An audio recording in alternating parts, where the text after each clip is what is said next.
The Nianshan who feels insecure about your 3-minute passion, how to keep a person with a 3-minute passion interested in you? When you saw this sentence in his computer search history, your shock was no less than seeing a shipping video of Wu Jing and Huang Lei.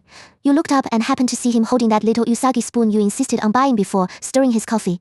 3 months ago, for some reason you got obsessed with usagi, nagging every day about wanting this collab edition. It was impossible to buy domestically. In the end, he made a special trip to Japan, queued with his assistant for 3 hours, and bought every single style. He even bought a set for himself. This way, we can use couple items. He deliberately used his large hand to hold the tiny spoon, placing it by his mouth and sipping the coffee bit by bit. It tastes better this way. He seemed to be deliberately playing along, exaggerating as if to say this spoon was a really good buy. Unfortunately, not long after, you passed that fanatic phase and started disliking the spoon for being too small, making it impossible to drink soup in big gulps. Now, that set of usagi cutlery in the box is gathering dust. You stared blankly at that usagi spoon in his hand, and a familiar sense of guilt rose in your heart. How many times has this been now? When you bought it, you couldn't put it down. 3 days later, it was cast aside. Whether with objects or people, you always hit a burnout period very quickly. You know this is wrong, so now when making friends, you deliberately slow down the pace, not wanting them to feel this inexplicable change in your temperature.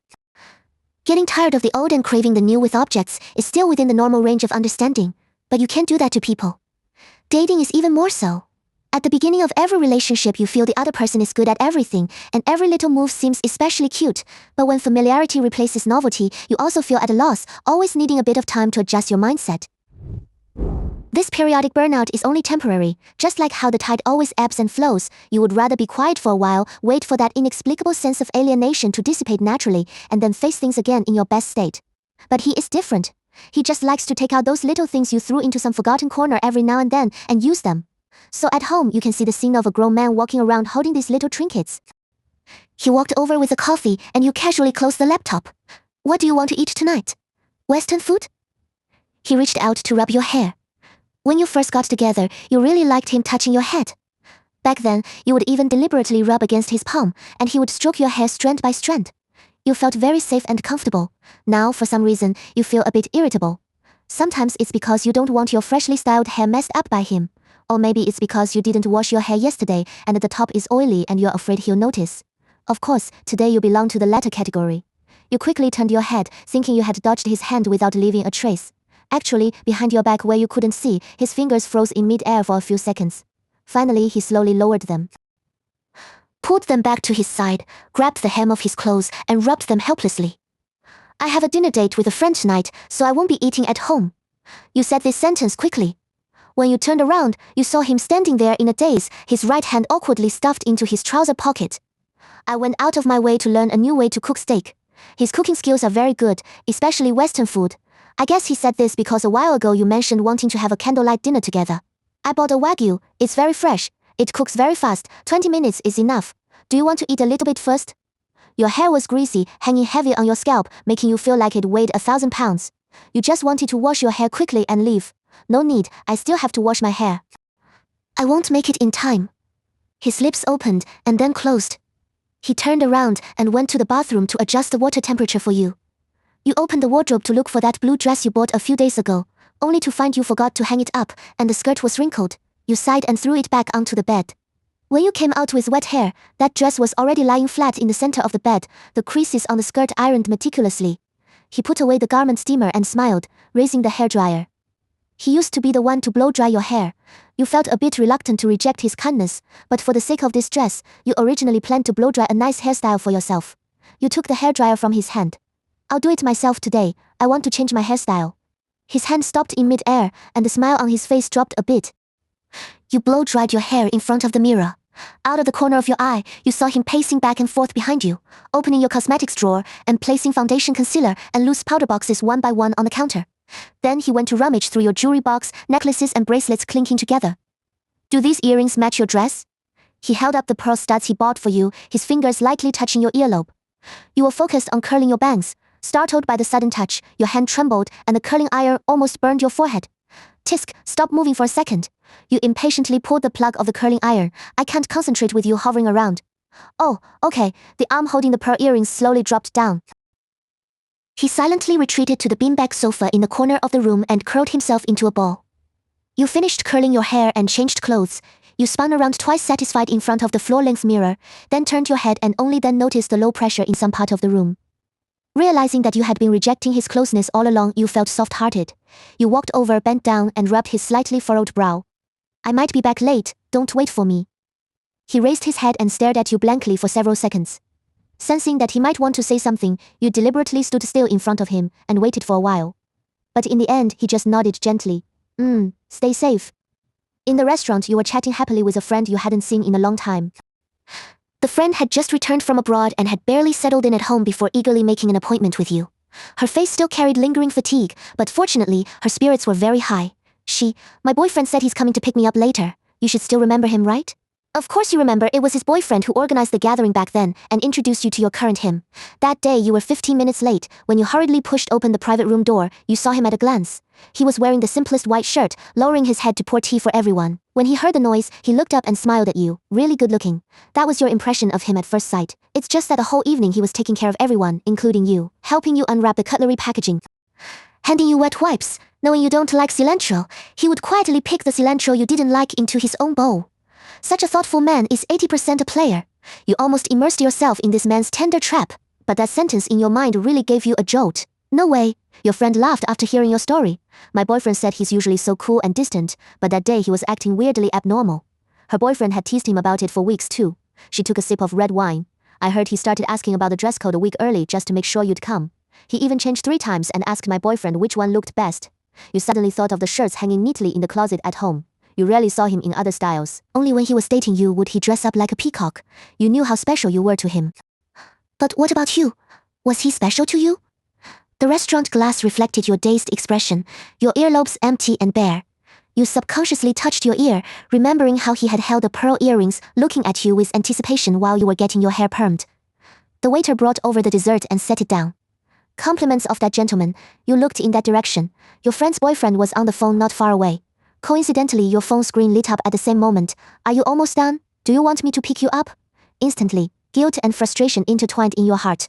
You knew full well he was ironing out every bump in the road for you, yet you were growing tired of his overly considerate love. It was so considerate it made you want to disappear, yet instead of gratitude, it created a suffocating anxiety. You held your breath, then slowly let it out. No need, I can get back myself. After sending it, you stuffed your phone back into your bag. After saying goodbye to your friend at the restaurant entrance, you walked alone into the night. The early autumn breeze carried a slight chill, making the tree shadows under the streetlights sway. On a roadside bench, a young couple was snuggling together, the girl laughing with vivid life. Your steps unconsciously slowed down. Your chest felt tight, and you didn't want to trap yourself inside a car. You pulled your jacket tighter around you and decided to just walk home. Not far behind, a black Mercedes-Benz followed slowly at walking pace. With the window half down, seeing that you had absolutely no intention of stopping to hail a taxi, he tapped the steering wheel in irritation. The GPS showed 2.3 kilometers from home. He was anxious. Afraid you wouldn't take a taxi, but even more afraid you'd walk home in those uncomfortable heels. Your phone buzzed again. It was a message from your friend. Forgot to tell you, yours sent a message asking me if you were in a bad mood. You stared at the screen and sighed, continuing to walk forward. The night wind made your eyes feel incredibly dry. Arriving at the riverside near your residential complex, you swept your hair back, wanting to relax by the water for a bit. The bank was lined with young couples cuddling. You pulled your bag closer to you, afraid of disturbing the lovers. Are you home yet? The phone vibrated in your pocket again. Bought chestnuts and strawberry milk. You pulled it out to look, then quickly locked the screen and started walking towards home. He watched through the car window as you deliberately ignored his messages. And his phone slipped from his palm. On the passenger seat, he had wrapped the sugar-roasted chestnuts in layers of his own jacket, afraid they would get cold. You took the elevator up from the main entrance. He came up from the underground garage, beating you by a step. Opening the door, you saw him standing in the entryway, taking off his shoes. Where did you go? You asked while changing your shoes. His movements paused. He hung his coat on the rack, thinking about how to answer you. He didn't dare tell you how long he'd waited at the restaurant entrance. He didn't dare say how much his heart ached, watching you walk alone in the dark. Nor did he dare admit he'd followed you all the way like a fool. Just went out to buy some late-night snacks. He turned around, avoiding your gaze to organize the shoe cabinet. Your shoes were always in disarray there. And he would straighten them for you every day. Hearing the stiff tone of his reply, you thought he was angry that you hadn't replied to his messages. You casually told a lie. My phone ran out of battery just now. His hand holding your high heel paused. He slowly raised his head to look at you, tears sliding down his cheeks. Do you want to break up with me? Seeing his tears fall, your heart broke. Those eyes, always filled with tenderness, were now red from crying. You rushed over to wipe his tears, but he took half a step back and dodged. He wiped his face messily with the back of his hand, like an elementary schooler who had been scolded into crying but was trying hard to act tough. I'm not breaking up with you. You grabbed the corner of his shirt from behind, wanting to explain but not knowing where to start. He still refused to turn around. So you tugged hard on the hem of his shirt, wanting him to feel your desire to make him stay. I've been weird lately. When you touch my hair, I get annoyed. When you blow dry my hair for me, I get annoyed too. I thought about it for a long time, and I thought I didn't love you anymore. The man heard the words "don't love," and the hand wiping his tears stopped, hanging silently by his side. You noticed his hand was trembling. But I was wrong. How could I not love you? You took his hand. I might just be fickle. I always feel inexplicably annoyed for no reason. Today you touched my head and I dodged because I hadn't washed my hair. You found me a pearl necklace and I yelled at you because I accidentally burned myself. I even suspect I have some kind of mental illness. You couldn't go on feeling like a jerk. I feel so guilty. But I can't control myself. You closed your eyes, afraid to look at his expression. You knew it was hard to make others understand these kinds of feelings. You were afraid he would think you were arrogant or pretentious, and you braced yourself for his disappointment and confusion.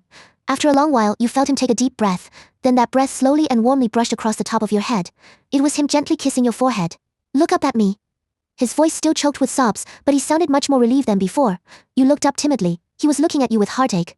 As long as you don't stop loving me, that's enough. No matter what you're like, I'll accept you as you are. Go take a hot shower first, all right? He nudged you gently. Don't think about anything. You nodded and let him guide you into the bathroom. Letting the hot water wash over your body, the warmth flushed away the lingering tension, and you suddenly felt like you could breathe again. You walked out of the bathroom to see only a warm yellow wall lamp lit in the bedroom. The air was filled with the scent of mugwort, faint and reassuring to smell. He was sitting by the bed watching the small aroma diffuser puffing out white mist. Seeing you come out, he stood up. They say this scent helps calm the nerves. If you don't like it, I'll change it. You shook your head. The herbal aroma lingering around your nose strangely relaxed your taut nerves. You snuggled into the quilt. He quickly went to take a shower, then lay down beside you. He didn't pull you into his arms naturally like he usually did, nor did he chatter on about what had happened that day. He just lay quietly on his side, leaving a fist's width of space between you. You could feel his warmth, but it didn't feel oppressive. Sleep, he whispered. I'm right here. No questioning, no demands, just offering a safe presence. This unprecedented sense of space allowed your heart, which had been suspended in anxiety, to slowly settle back into place. You were wrapped in drowsiness almost instantly, falling into a deep, heavy sleep. The next morning, you were woken by the sunlight and the aroma of coffee. You walked out of the room to find him setting breakfast on the table. He glanced at you and smiled, but didn't rush over. He just said, "You're up, just in time, let's have breakfast." The table was uncharacteristically quiet. He didn't corner you to explain the breakfast dishes he'd prepared like he used to. You weren't quite used to it and were wondering how to break the silence when he set down his cup and looked at you with a serious expression. I was thinking last night, he said, carefully weighing his words. I did some research too. I don't think you really have short-lived enthusiasm. You looked up. He tried hard to find words that you would understand.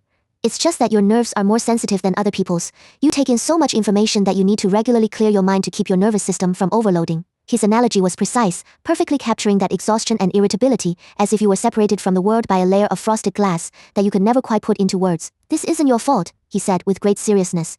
It's not an illness either. We don't need to fix it. We just need to adapt to it together. It's like building a firewall for your nervous system. From now on, you just need to tell me what I can do to make you feel comfortable. He was truly willing to understand you. For a moment, you couldn't find the right words to describe what he was doing. Could it be called noble? Can loving someone reach this level of greatness? Your nose began to sting and tears nearly spilled over. In the days that followed, you clearly felt his effort and his changes. He was still attentive, but he no longer suffocated you with care by covering every single aspect of your life. He would ask you in advance, how are you feeling today?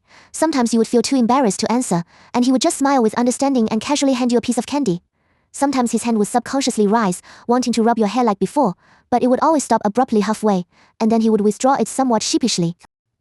Looking at him like that, wanting to touch but afraid too, being so careful, your heart felt soft and warm. You would lower your head, lean into his palm and nuzzle it gently, smiling as you said, I'm feeling good today. You may touch. Then he would rest his palm on top of your head with cherished tenderness. He wouldn't see your occasional distance as a rejection of him anymore. He knew this was you needing to repair yourself. When you felt irritable, he would silently draw the curtains for you to block out the harsh sunlight. In a noisy environment, he would naturally lead you to a quieter spot. And when you were staring blankly into a corner, he would just sit quietly with you, never asking what you were thinking. Love was no longer a pressing dependence, but the carefully reserved just right space and distance he maintained for you. You knew that you had found the only person in this world who could truly read you, and he was working hard to learn how to catch all your emotions. He didn't want to change your seasons, he only wanted to learn all your climates and become the very soil and water that sustained you.